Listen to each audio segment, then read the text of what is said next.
আসসালামু আলাইকুম। আজকে সকালে কী দিয়ে খেলাম সেটাই আপনাদের সাথে শেয়ার করছি।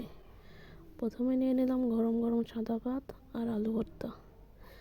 সকালে গরম ভাতে আলু ভর্তাতে খেতে অনেক মজা লাগে।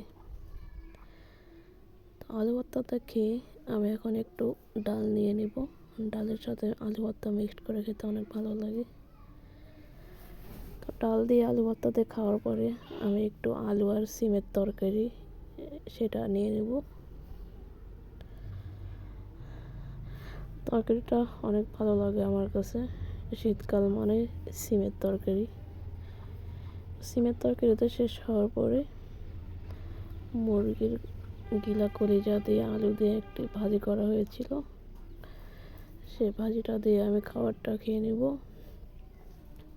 তো ভাজিটা খাওয়ার মাধ্যমে আমার আজকে সকালের খাবারটা শেষ হয়ে গেল। আপনারা কে কী দিয়ে আজকে সকালের খাবারটা খেলেন জানাবেন কমেন্টে। ধন্যবাদ।